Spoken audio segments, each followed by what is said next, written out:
Welcome to those of you who are joining us. We'll get started in about a minute or so. So you can settle in, get one last sip of water, and we'll be with you quite soon.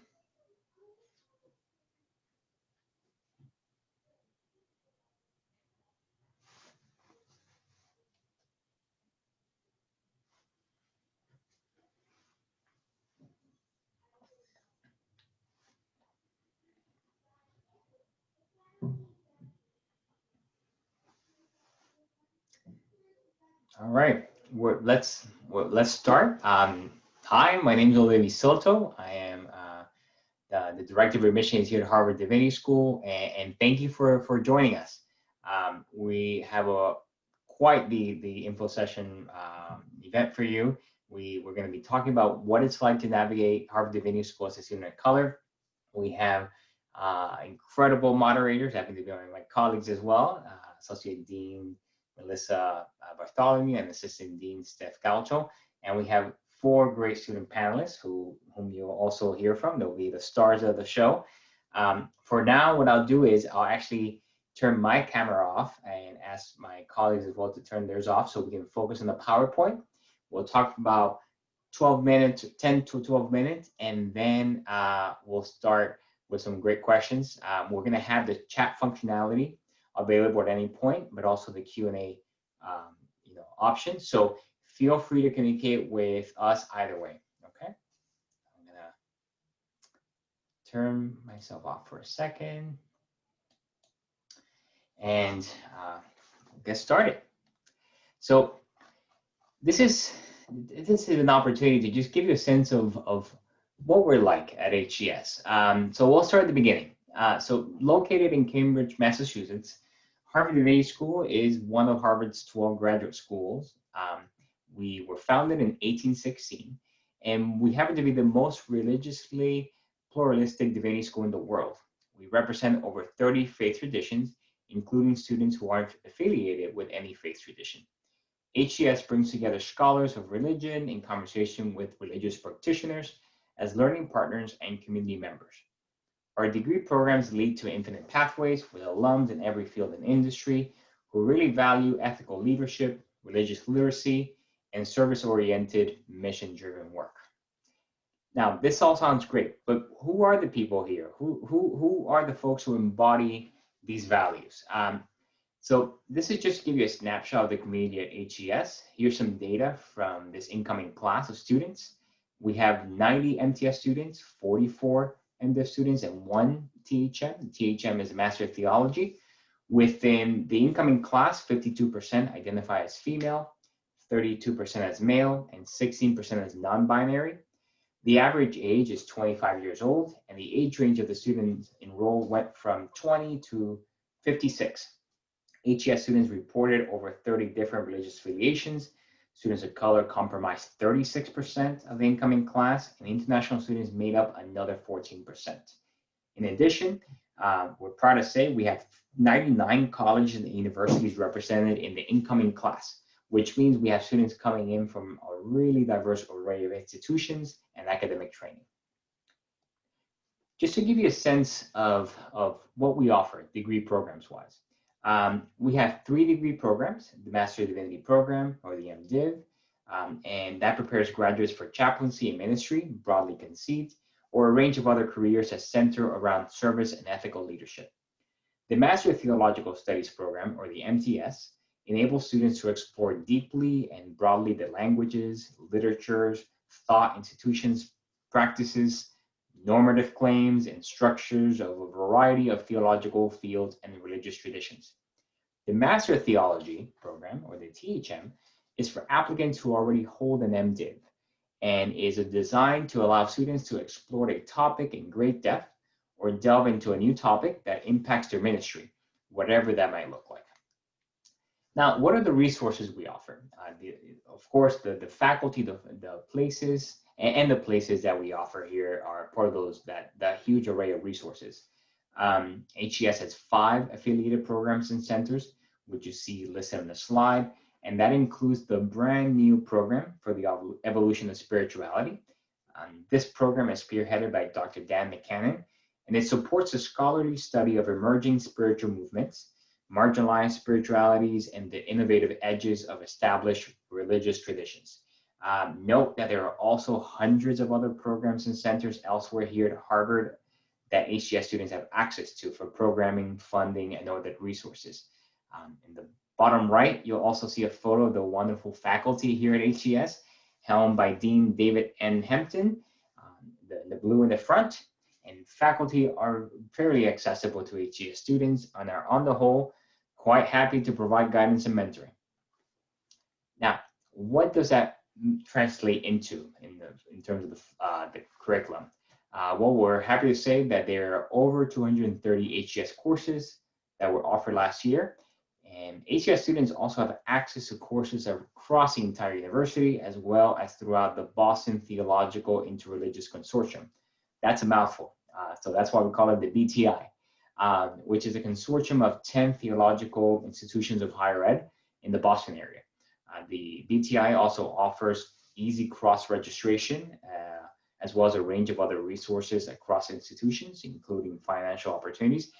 And honestly, without even leaving Harvard Divinity School, students that take courses at Harvard Divinity School coming from all these institutions across Boston also bring great diversity of viewpoints and backgrounds into the classroom. For MDiv and MTS students, 50% of your coursework can be completed outside of HDS, so students can truly customize their HDS experiences to create their unique path through the program and really get the preparation each student needs for their goals. And if none of the thousands of courses available to you fit the bill, you can also work directly with the HDS faculty to do an independent study. So it's safe to say that no two HDS students have the same transcript. And there really is sort of a choose your own adventure approach here. All right, student life. So what are you doing outside of the classroom that also brings you joy and excitement and also intellectual growth? Well, the Office of Student Life supports over 35 student organizations every year, and it's easy to start your own if there's something that doesn't exist that you think should. Some examples of student organizations are Queer Rights, the HDS Prison Education Project, the HDS Garden Group, and Third Chapter, a group of students over 50. These student organizations host over 60 student-led events each year, in addition to over 500 recurring events, which include weekly worship services hosted by faith-based student organizations. The photo here is from the 3rd annual Black Religion, Spirituality, and Cultural Conference. It was hosted by Harambe, a group for students of African descent. This past year, it brought together scholars and students from a wide range of institutions, as well as outside of academia. There are also 2 weekly events at HDS, noon service on Wednesdays and community tea on Tuesdays. And students also have access to events and organizations across all Harvard. Now, we're going to switch gears just a second to also talk about financial aid. It's great that we offer all these opportunities, but part of the conversation as a prospective student should be, well, how feasible is this financially for me? We're happy to say that HDS offers generous financial aid. In fact, 90% of students receive funding, and this is available for the MTS and the MDiv programs. We put the vast majority of our financial aid funding into need-based aid in order to get the most money to the most people who need it, and therefore we strongly encourage everyone to submit a financial aid application so you can be considered for need-based aid. 10% of students receive merit awards, and those are based solely on the strength of the application. Our baseline need-based package is a 75% tuition grant. So as you're planning for graduate school and thinking about your budget, that's a good number to use if you're thinking about us. For folks with more need, we offer higher packages that cover 100% of tuition, and some come even with a living stipend. Merit awards cover 100% tuition and include a living stipend as well. Now, nuts and bolts components. The application timeline. The application to enroll in fall 2021 is currently available. We just launched it about 3 weeks ago. The deadline to submit by is January 7th next year, and the admissions decisions will be released in mid-March. If you're admitted, you'll find out your financial aid package within 24 hours of receiving your admissions decision. So pretty quick turnaround as well on that front. Now, what to do next? We really hope that you stay connected. Here are a few ways to do so. We have a ton of upcoming virtual events like the one today, but also other ones we've already hosted that we're going to be offered or featured in the video format. Our current students are happy to be in touch with you. So email ask_students to be connected to them.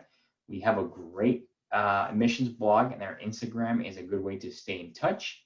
And of course, don't hesitate to reach out with any questions. I'll put on your calendars as well that one of the upcoming events is our open house. That's going to take place on Wednesday, October 28th. So, hopefully you can set aside some time and have an opportunity to chat with our faculty or our staff and get a look at some of the videos that the faculty have prepared for you. And now let's get to the main event, our student panel. So I'm going to go ahead and stop sharing now, and everyone can turn their screens back on. Thank you, Steph. Hi, hello. So I'm going to stop sharing. I'm going to turn my video on just for a second and give welcome to Melissa Bartholomew, our Associate Dean for Diversity, Inclusion, and Belonging, and also instructor in ministry, and Steph Gaucho, our Assistant Dean for Student Affairs.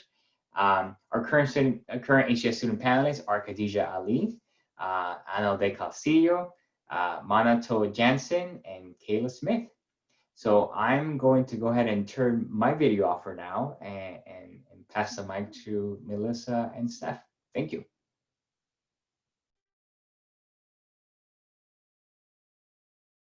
So, thank you so much, O'Davies. Welcome to all of you who have gathered to join us today, to the prospective students and to our current students. It's a pleasure to be here with all of you and to be co-facilitating this discussion with my friend and colleague, Steph. My name is Melissa Bartholomew, and as O'Davies mentioned, I'm the Associate Dean for Diversity, Inclusion, and Belonging at HDS, also a very proud alum of the MDiv program, and I'm excited to be here to participate in this conversation. My preferred pronouns are the she series, and I identify as a Black American cisgender woman, descendant of enslaved Africans in this country. And, it's a great way to introduce the fact that at HDS, you will find a wide range of diverse peoples in terms of racial and ethnic identity and experiences. This is a place where really diversity flourishes. So I'm excited to be a part of this conversation, and so grateful for our students who are here to talk about their experiences as well. So thank you. Steph? Thank you, Melissa. I'm Steph Gaucho, and as O'Davies said, I'm the Assistant Dean for Student Affairs at HDS. I use he, they pronouns. I identify as a transracial adoptee with Native and European ancestry and white presenting privilege. I too am really grateful for this conversation. It's nice to see some of our students' faces. And I just want to give a little overview before we get into the Q&A. So just so our participants know, we're gonna give each panelist an opportunity to introduce yourself. And then Melissa and I will pose 3 or 4 questions depending on our timing. And then we'll have time at the end for Q&A. So if anyone has questions, feel free to put that in the chat, or I'm sorry, in the question, and Melissa and I will read those out loud. The other thing I just wanted to note is that at HDS, we tend to start a lot of our spaces with ground rules or with touchstones, and we want to offer those here today, especially given the personal nature of the content that will be shared. And we offer these, often Melissa and I use these as a restorative justice practice, focusing on circle work with the goal of creating intentional space and also minimizing any risk of harm. So the 2 I would like to focus on just for today's panel, the first is what is offered in the circle is by invitation only, not demand. And that's mostly for the panelists. So we'll be posing the questions, but it's completely up to you what you wish to share or not share during your answers. And then the second is stories stay, lessons go. And this is more for our participants. Our panelists are going to offer their shared experience and the essence or the themes of their take that they're offering. Please take those with you, but please keep confidential any stories that our panelists share. And then I'll turn it back to you, Melissa. Thank you, Steph. So we'd like to invite our panelists now to just take a moment to introduce themselves before we offer the first question. So if we can just start, and I'll ask Anna to start. And if you could start by sharing parts of your identity that you are comfortable with particular attention to your racial and ethnic identity. Great, yeah, hi, it's so good to see all of these familiar faces. My name is Ana del Castillo. I use she, series pronouns, and some identities that I carry. I'm a Latina woman. I'm multiracial, Peruvian, Bolivian, American. I use she, series pronouns. I am a Mississippian, so I'm from Mississippi. That's a really important part of my identity. And I'm a sister, a daughter, a dreamer, and I am also a political organizer. So those are some of the identities I bring to this space, and I'm really grateful to be here and to talk about being a student of color at HDS. Thank you. Khadija, how about you? Hi, everyone. Thank you all so much for attending, and this is such a great opportunity to talk about our collective experiences at HDS. So I identify as cis female of North African Arab descent and Libyan origins in particular. I'm Muslim and a visible Muslim.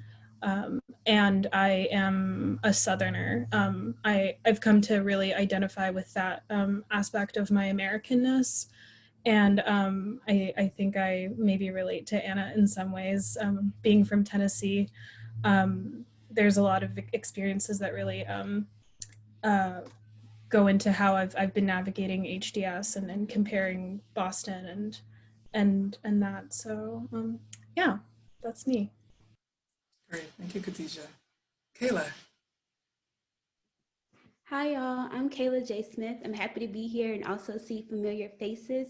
I use the She series. I identify as a Black woman, Black cisgender woman from the American South. As I already stated, location is also very important to me. I'm very proud to be from Memphis, Tennessee, and coming to spending time in Cambridge really opened my eyes to so much special about that culture for me. And I'm happy to be in conversation with y'all. Thank you, Kayla. And Minato. Hi, everyone. Happy to be with you all today. My name is Minato. I use he, him, his pronouns. I'm originally from Japan, so this is my sixth year in the US. So I think that's a big part of my identity. I come from a mixed religious family, so my Japanese side of the family, I grew up around Shintoism and Buddhism. I identify as Christian. I'm currently on the ordination track with the American Baptist Church. Yeah, and I've also been pursuing hospital chaplaincy. I'm very passionate about end-of-life care and chaplaincy. Yeah, and it's good to be with you all again. Thank you, everyone. So the first question we have for you is to share what community has been like for you at HDS. How have you been able to cultivate community, if you have, and if so, in what ways? Who would like to begin? I can start, that's okay. Before I even actually became an HDS student, I was a part of the 2016 diversity and inclusion cohort, and that was a very important aspect for me choosing this place. I got to see the first Black Religion, Spirituality, and Culture Conference, and so many of the people from that year also ended up coming to the school. So they were here before I got here. Some came, I think I was one of the last people from the program to come here. So that was a very fundamental for me. And I have been a part of Harambe Students of African Descent, and I'm proud to be the president this year and seeing so much of that grow. And like also just beyond like that too, like we host Sunday dinners we used to do in my apartment. I really miss doing that. And so many of my friends, I think we've all echoed that like so many people are from literally all across the world, and even people that have shared identities of you. There's so many particularities to everyone's experience. So I love being able to hear about that in the classroom and learning about more people beyond the classroom as well. Beautiful, thank you. Others? Yeah, similar to Kayla, DivX was a pretty big part of, well, me coming to HDS, but a really big part of sort of having a grounding community when I moved here. So I moved here from Michigan after undergrad. It was just really nice to have those familiar faces and that cohort of people from DivX. I think it was 2018. Yeah, so that was great. I think another maybe somewhat unexpected, but a really nice way in which I've been able to cultivate community was through my field education experiences. So as part of the field education program, being an MDiv student, you'll take one year long course of meaning making, and it's a space where fellow students who are in field education sites sort of share their experiences. I feel like I got really close to all of those people in that class. Yeah, so that was a really great way for me as well to build community. Yeah, I'll jump in just because I kind of came to grad school not expecting to make a lot of friendships. I don't know why, but I just assumed grad school was like grind, get your degree and leave. But just during orientation week, Kayla and I were in the same orientation class, but it was like something was in the air and everyone just wanted to get to know each other on this really deep level.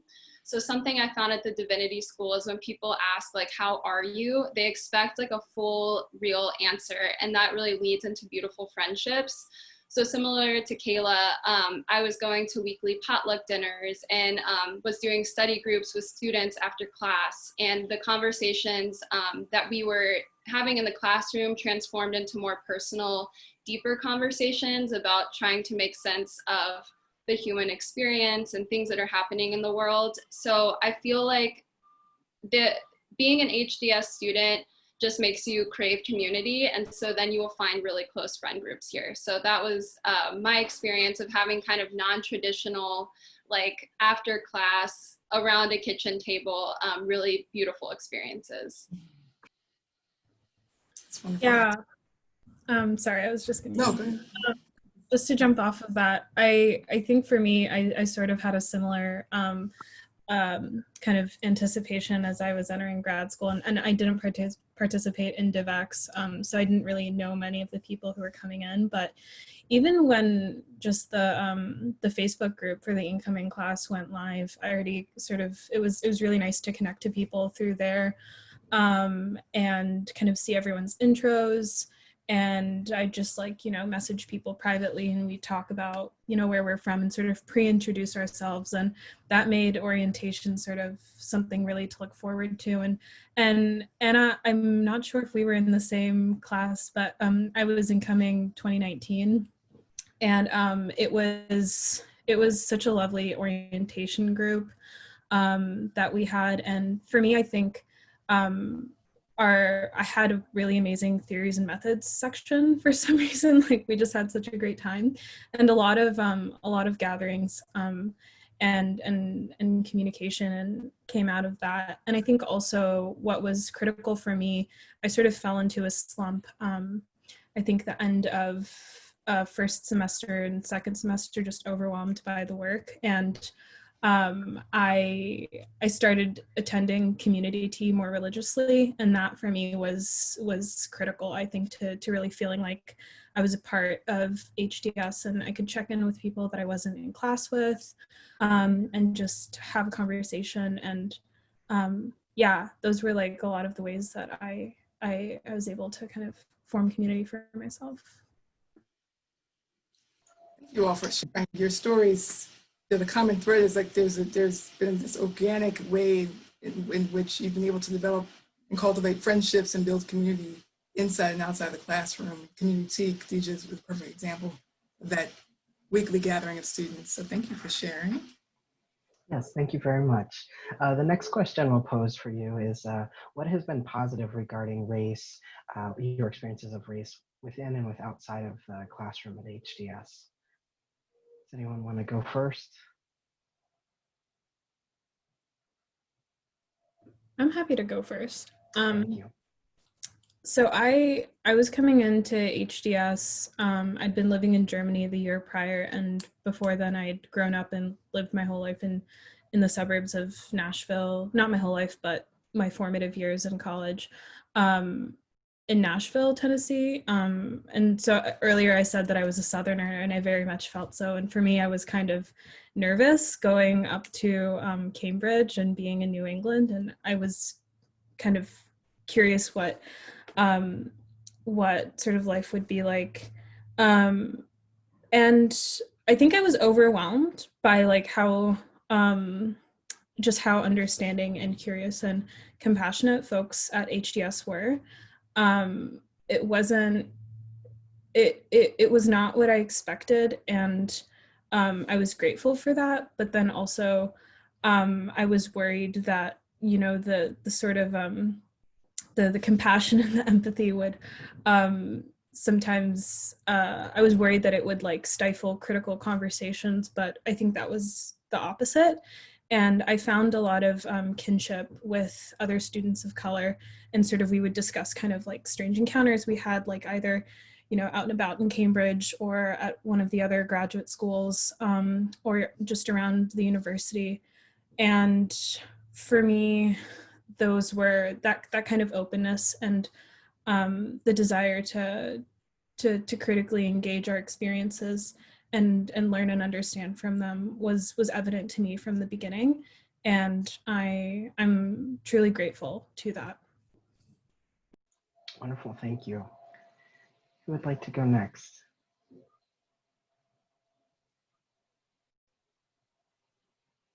I can go because mine is pretty similar to Khadijah's, but what I really love about my Divinity School experience is that you're asked to turn the papers into something that is meaningful for you. So in a lot of my classes, the assignments are actually very open-ended, and you're able to write something that comes from the heart. And with those instances, that requires you to kind of examine your own identities. And so I've done so much reflection on my identity as a Latina woman through my coursework. And I've been inspired to do that because of my classmates who have written very like vulnerable and honest papers about the identities that they bring to their work. And so I've been really grateful that that's something that we're encouraged to do in the class. And that has allowed me to connect with other Latinas in my cohort or in the cohorts below me. And from sharing our papers and like just being in class talking about difficult things, we actually grew really close as friends, because then we would connect and text each other and be like, hey, like we should meet up. And I think that that's something that I've really enjoyed. Thanks, Anna. Who would like to go next? I can go. I like to Thanks, echo what Khadijah was saying on how most people are very curious and like in a very positive way. For me coming here, it was very important for me to hold on to like what grounds me, and for that it's like speaking the truth. But there's something that needs to be addressed. Like we need to do this because that's how we learn in community with each other. And so I've never had a problem like just kind of naming something like this kind of looks like that, or like we're missing an aspect here, and like people accept that. It's like that people will come up to you after class like, that was something very interesting, I would love to know more about this, or like, thank you for bringing this up, naming this up. And like I think just being bold and speaking truth allows other people to also like want to like join in on these very important conversations. And again, with everyone being from like so many different places, you just learn so much. And so I don't think I said earlier that I'm in the MDiv program. I'm in my last year. And so a lot of the classes I've taken has been very, like you usually go off into a section. So it's very discussion based. Like that's the opportunity where a lot of people, like you're having the one-on-ones and bringing in the personal. And I think like, it isn't just like, we're all out here just to like, I just want to be like, it's not just about like, we're just trying to make this all about identity or all, but like those things are important, you know? And I think like just having that space to do that has been a very positive experience because people want to learn and want to do better. And like, there's no easy way to do that, but like the messiness is welcomed here. And I appreciate that. Thanks, Kayla. Yeah, I resonate with a lot that's been shared around the curiosity and the compassion. The mindfulness around issues around race, especially right now, it's a commitment that I feel permeates throughout the entire community. And I think the foundational piece that sort of makes this a reality is just the fact that our community is so diverse, and the sheer diversity of experience, whether it be race or spirituality, gender, sexuality, class or cultural background, it creates a space where no view or background is like overly dominant. And I think for me personally, having experienced growing up in Japan and being sort of made aware of my racial halfness back home, and then my Asianness then in West Michigan, it was something that sort of got in the way for me. So it's been really refreshing. Just very different here, being a place where your race doesn't over-identify you or put you in the spotlight beyond your whole identity, but then at the same time, it's not ignored. So I think that's been a good balance for me. Wonderful. Thank you all so much. So it sounds like there's a lot of connections around experiencing curiosity from others, and that this was it's been a community where you're curious about the individual and personal experiences of race, but also learning from each other and the interpersonal aspects of it inside and outside of the classroom, which is really wonderful. Thank you. Indeed. And along those lines, can you speak to any challenges that you may have experienced with respect to race or racism inside or outside of the classroom?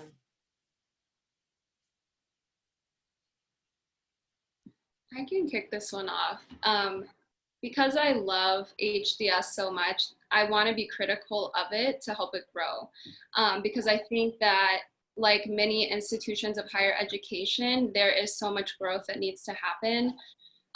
But for me, something that has been a struggle is not seeing faculty that represent my identities. So there are not many Latinx faculty at HDS or Harvard largely. And so oftentimes I feel that like I'm not seeing people who are in positions of power that necessarily look like me. And that's difficult, right? To want to take classes on a topic where there are experts who don't necessarily hold those identities has been something that I've grappled with a lot. Also too, there's lack of Latinx representation across the university, so much so that I've been identified as other Latina students who I'm not by professors, and it's been awkward, right? To be like, that's actually not me, that's the other Latina in the class. So moments like that have been difficult, but luckily I've had community here that has helped me to get through that. But I think that it's an issue that I hope is addressed in the future, and that I hope more Latinas and more Latino students do come here. But oftentimes I am one of the only Latinx people in my class, and that's been a struggle. Thank you, Anna. Thank you so much for sharing those concerns. Sort of in the same vein of representation, I think it's maybe safe to say that the Muslims at HDS are like one of the minorities represented at the Div school. And I think so my incoming cohort in 2019, it felt like it was like we didn't have very many Muslims. And that's kind of been a struggle. And then not only very many Muslims, but Muslims who sort of kind of fit into kind of the same kind of background and what they're raised in and what they're interested in academically. And I think like with this, I've seen like change definitely, and more diverse Muslims coming into the school. And I think that was something that I was really hoping to see more of. And it has been sort of university-wide. I've been able to meet other Muslims at the grad schools and the colleges and the college. But I think for me, coming from a place where we didn't have a very robust Muslim community in Nashville, I was hoping to sort of get to know other kinds of Muslims and sort of discuss various experiences of our Muslim lives in America. And I think they're sort of being more, I guess, critical of HDS so that it can become a more inclusive space. It would be nice, I think, to see more Muslim students of various experiences and backgrounds and identities coming into the university, because I think there's, from whom I've met and what I've seen, there's such an array of lived experiences that I have yet to be exposed to, and it's something that I want to see more of, particularly in the sort of Islamophobic world we live in. And I think seeing more representation of that would be nice, especially women Muslims. I think effectively most of the faculty at HDS who teach Islamic studies are male, with the exception of Leila Ahmed. And not that those professors aren't wonderful, but it would be nice to see, I guess, more Muslims within the institution and not just students of the institution.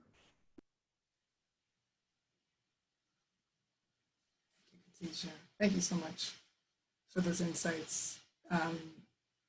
Any other insights to share, experiences?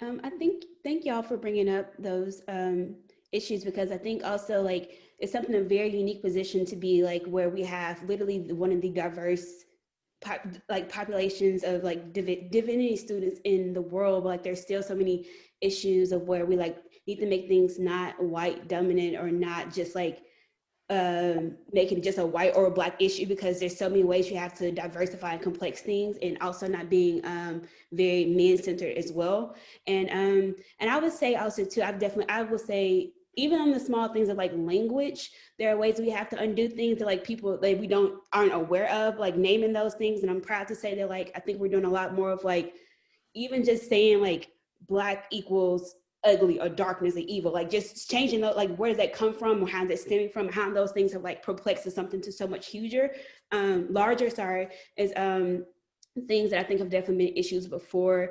And beforehand, there's the issues of like not having a dean of diversity and inclusion. Like I'm happy to have Dean Melissa now. Like I think a lot of things, like we're in a particular situation this year where we're reaping the benefits of like students have been always voicing things. And I wanted to say that earlier too, like so much of that's great about HDS are things that like ways to be improved, like students voice those things, and we're all a part of a community where like we make the place better, and vice versa. It takes all of us naming things. And like I will also, as a third year MDiver, I'm finally like, I'm interested in womanism, African American religion, and culture studies, and this is the first semester where like I get to study all of that and just that, because I've had so many other MDiv requirements and like ways to situate, like I have to take this required class for graduation instead of choosing another class that would be more of interest for me.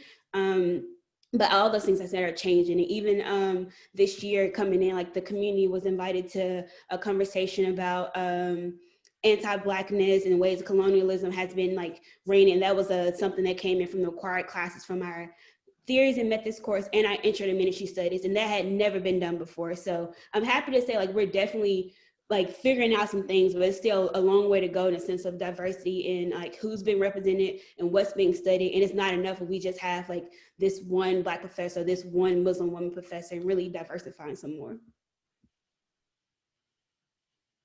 Thank you, Kayla.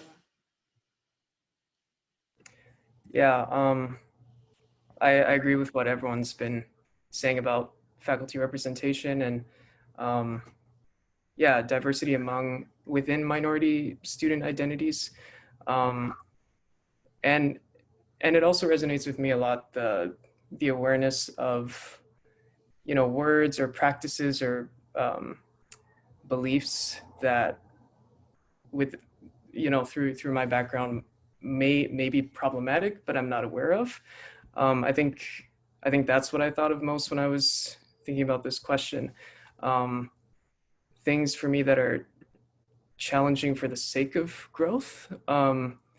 So since coming to HDS, I've noticed things that I, as a Christian and living in Christian dominant spaces, have had the luxury to ignore or be complacent about sometimes. And I think being in a space like HDS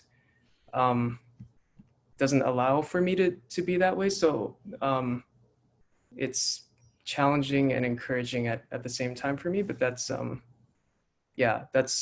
more on a personal level for me.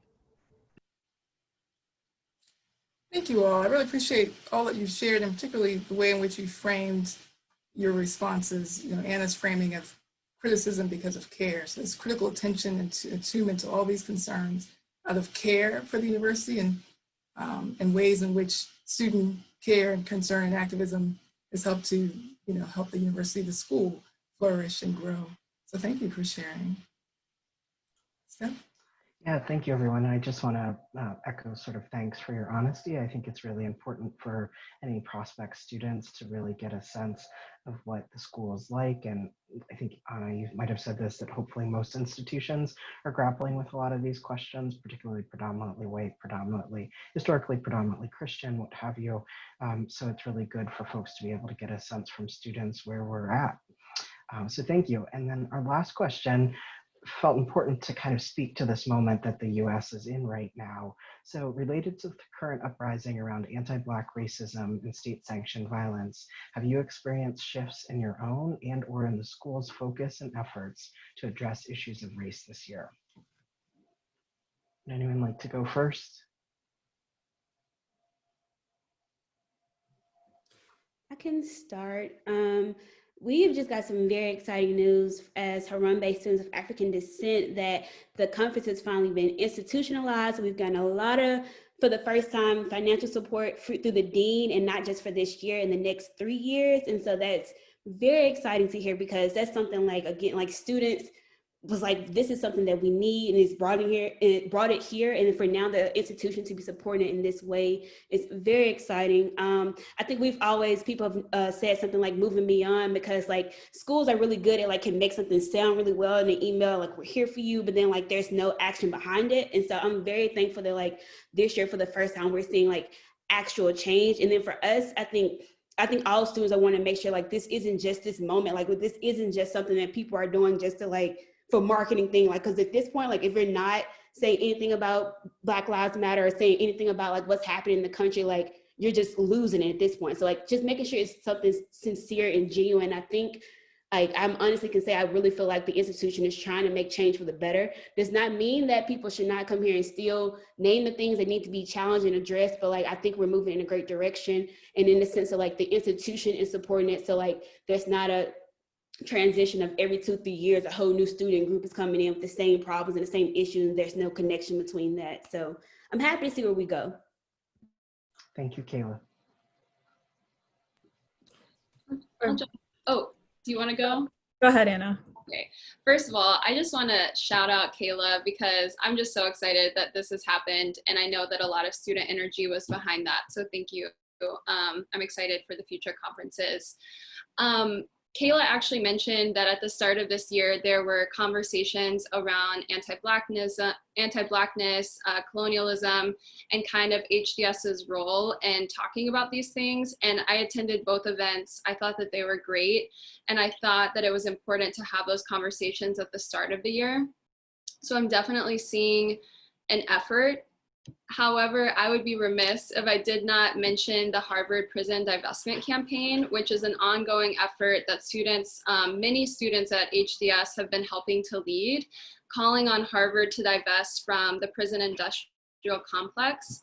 And so I've seen so much energy behind that. I've tried to be a part of that movement as well. Yet Harvard is still invested in the prison industrial complex, and Harvard is still invested in many of the large corporations that cause so many people of color around the world to suffer. And so that's a large scale issue, but I think that it's something that we have to talk about because HDS is one of many grad schools that supports movements for anti-Blackness, yet I don't see like all faculty members really pushing or supporting the divestment, many divestment campaigns happening across the university. So I do think that this is an area that we can grow in, and students are continuing to push that. But on a practical level in the classroom, I feel very supported by professors. Even when really heavy things are happening, right? Like when people are getting killed, they say like, if you need to take rest today, like rest. If you can't get your homework assignment in this week, that's okay. And I'm not saying all professors do that, but I think a lot of professors at the Divinity School are taking note of this current moment in history and really trying to support students. And that's something that I've been really grateful for. Thank you, Anna. Yeah, I think just to sort of echo what everyone has said, I feel like there's also a lot of, and I don't know if we're answering questions in the Q&A, but there was a question that sort of fits into what I wanted to talk about. But as far as like burnout with student activism goes, it's something that I think I have definitely felt. And I think an outlet that I sort of kind of not stumbled into, but like sort of stumbled into was working with the Pluralism Project. I feel like actually seeing their work and being able to be involved with Professor Diana Eck's research has helped me sort of process everything that's going on in terms of race and religion and the intersections of those in a meaningful way for me. And so this past summer, the Pluralism Project's interns did research regionally and in Boston on sort of interfaith and faith communities' responses to racial violence and injustice. And to me, that was a really empowering way, both personally and academically, to sort of face this issue and kind of dig deeper into it and sort of lay the groundwork for future work on this, and this being like a hopefully sustained project of the Pluralism Project. And I think that's kind of what's been really good for me at HDS.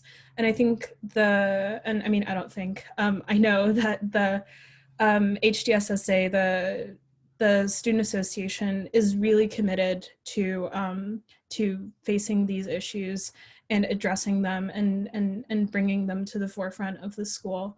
I currently serve as Student Affairs Chair, and it's these are definitely topics that we address on a weekly basis at our meetings. And I'm really grateful to the people and my colleagues at the Div School for all of their work in all the forms that restorative justice work takes. Thank you. Yeah, I've really appreciated the shifts that I've seen on different levels, particularly in my classes.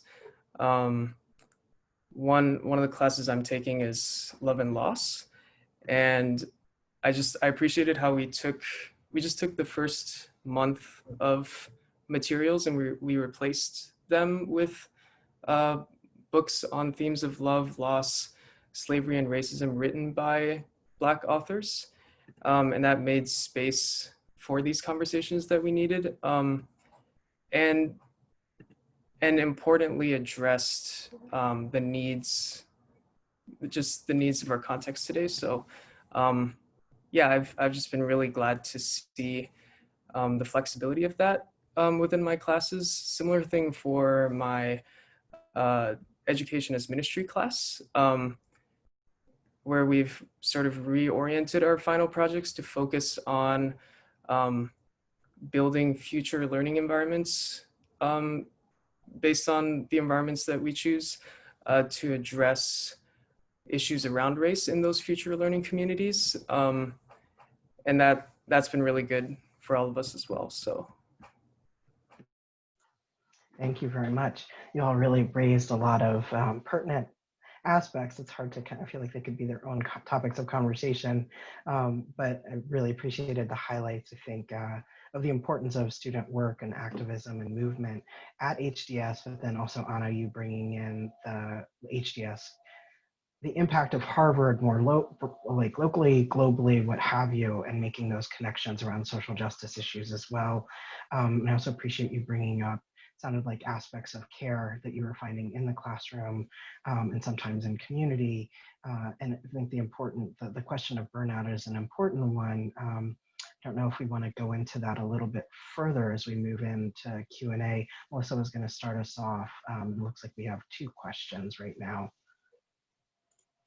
I believe I answered one of them. Oh, yes. Okay. Did at me. Sorry, I messaged that person privately. Perfect. But I guess I could talk a bit more about burnout. I addressed it briefly, but I think, and to echo what Anna mentioned, it's been Actually, really. Khadija, I'm sorry. Do you mind if I just read the question just so everyone knows? Mm-hmm. So the question that we got was, have you ever felt burned out by doing student activism? If so, how do you recover? Does it seem like the institution is exploiting students of color by expecting them to lead culture change on campus rather than doing the bulk of that work themselves, since it's their paid job?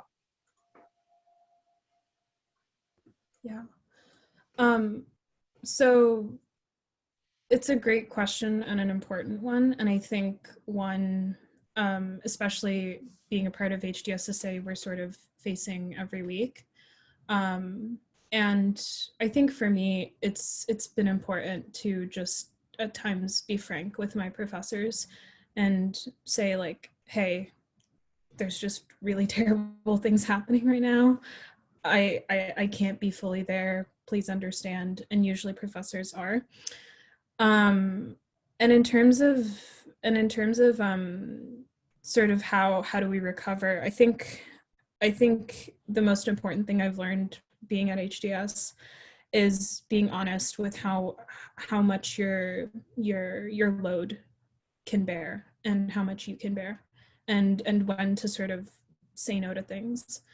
And for me, I think someone I know who is like an exemplar of this is Ebony. She's a part of the Harvard Prison Divestment Campaign and a part of OSL too. And she, I love seeing her posts on Facebook and sort of the check-ins. And I think like people in the community, especially people of color and other marginalized identities, do such a like consistent and compassionate job of checking in on folks and being like, hey, just be honest with me. If you can do this, yes. If you can't, it's fine. And that's, I think, what I appreciate the most. And it's been really helpful for me. Yeah, I'll just jump into, it's such a great question. And the way that you asked it is really important too, because students do a bulk of the organizing work to make Harvard a better place. looking at Kayla, who just, you know, like has fundraised for this amazing conference to happen. That is all unpaid labor, and it's a lot. But I will say that I've been really like hopeful and inspired by what HDS is doing to make students' requests feel heard and seen. So I'm thinking about the hiring of Melissa, who is now someone who has joined HDS's administration to think about these topics and these things. Like that means a lot that you know, she is here. And I know that Steph is constantly thinking about these things too. So while I do think that students are doing a lot of this work, I feel like we have allies within the administration. Like I've never felt like it's just been students and no one else. I think that there are faculty members, there are staff, and there are admin who are always working with students too. But it's definitely not everyone, and we need to get more people on board. But I do feel supported in the work that I've been doing as a student organizer by other people at HDS who are not just students. And in terms of burnout is real, but one thing I would just offer to students that I learned in grad school and not as an undergrad is when to just like take time off and to just take a step back, because there are so many students at HDS who really care about justice work and racial equity work. And so if you take a back seat and you just have a sabbatical, there are going to be people who are continuing that work too. So yeah, rest is really important. I'll chime in quickly to echo what some people have said, because I think the second part too of that question was very important, because I think like our university definitely has been guilty in the past of like exploiting of like, okay, you're in this meeting, you're going to be the face of this. And I think like there's a very intentional change this year of like, if students are going to be a part of something, it's something that's paid because they understand like this is time and this is labor. And I think that's something like literally it's so important, and like this just now happening, but like just recognizing like people from way beyond have like been doing so much work unpaid, like working so hard for that. And also too, like students ourselves, like we have our own full lives. So like as a Black woman, like there's so many personal tragedies you can experience, and like on a national scale too. So like Anna was saying, like people will like, what do you need? Like, and I'm also here to take over this for you or whatever. Like people are so supportive. And then being honest with yourself too about like, I can't overextend myself. Like there's so many things that need to be done or said, but like you can't do that. And like, I'm also happy too. I think there was a email thing of like reaching out to students, but if anyone ever wants to speak to me, like please feel free to reach out and email me, because I love getting to meet people and like help people, like seeing people go through their whole application process, and now also students. And I feel like that's all about being a community and networking and knowing how to get through this space, which is definitely possible. And it's better to do it in community. So I'm happy to be here and talk to anyone. Awesome. Thank you, everyone. I want to be mindful of the time and wonder, Melissa, if you wouldn't mind closing us out. Sure. I'm just excited. You know, like I said, I'm a grad, so I can totally relate to everything that everyone has shared, particularly the student activism and the long-term benefits. And I just want to applaud our students for taking the time to be here, for your vulnerability, for your honesty and transparency, and for your commitment to building community and building not only a better HDS, but a better world. So thank you all so much. Thank you, Steph. It's always a pleasure and privilege to facilitate with you. Same to you, and thank you to everyone. Thank you, everyone. Thanks for coming.